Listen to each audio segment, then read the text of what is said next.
Thank you.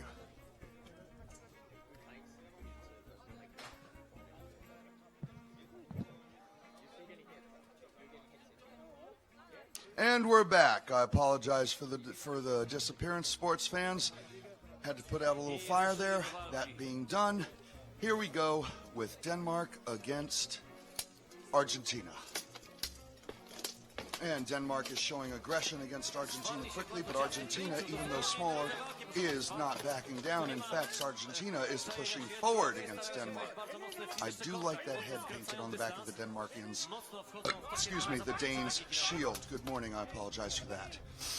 Anyway, Denmark is advancing, attempting to score points against the Argentinian, who is having a hard time holding his ground now. This is fast. Oh, the Denmarker has got... The Argentinian had the Denmark's back. If this was pro wrestling, that would be a suplex right there. But this isn't. Though it would have been legal, I think, in this game. Anyway, so they continue fighting. Denmark advancing aggressively, trying to use his size and weight, going for the hip toss, failing the hip toss. Here comes Argentina. Wow. Okay.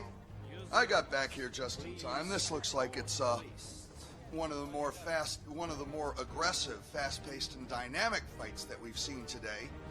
We have seen lots of good sword skill from our French champion, from our Polish female champion, from our German champion, but this is the first one that's shown full-out aggression, and this is the first fighter who has actually proactively attempted to use a grappling move to get... Meanwhile, back in the fight between Denmark and Argentina,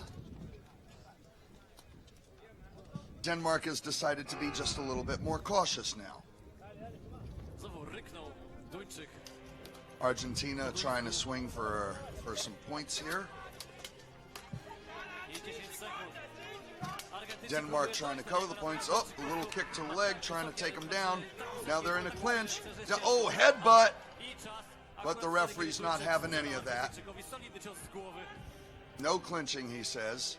Not that way. You can't grip the other person's sword. That was the difference. And that's the end of the round.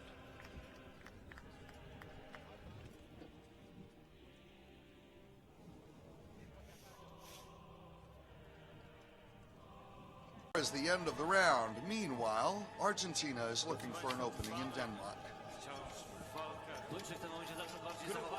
Swing, wind up, miss. Denmark looking to counter. Argentina definitely using a more flowing style, trying to keep everything going, build up some momentum, whereas Denmark is trying to conserve energy and find that one strike. There. Let Argentina make a move, and here comes Denmark pushing into him. Now they're pushing against each other, and now the referee is breaking it up because they're in an immobile clinch. And, whoa! Argentina has lost his footing. Denmark is acting as if he actually knocked him down, but I was just out there, folks. That ground is slippery. We had a bit of rain last night. We even had hail last night. And now they're in a clinch again. And this time Argentina has got a hold of Denmark's sword, and that's the end of the round. Argentina's bent over there. It's possible that in the attempt to extricate his sword, Denmark may have accidentally stabbed Argentina.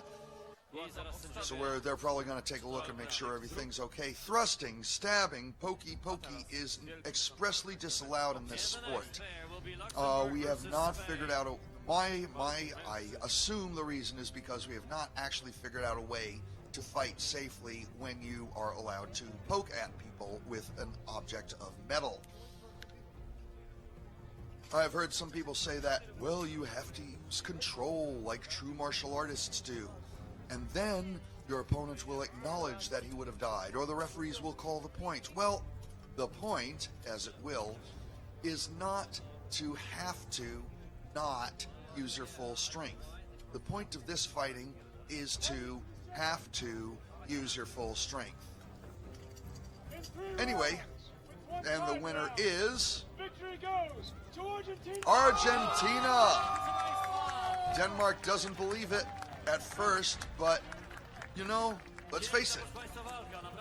Argentina stood up, and after getting over the surprise, Denmark is congratulating Argentina.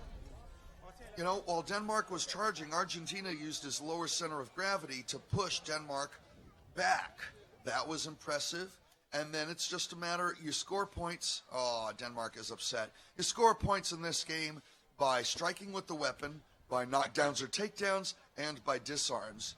And there are 2 people counting points against each fighter. So that's 4 people counting points in each fight.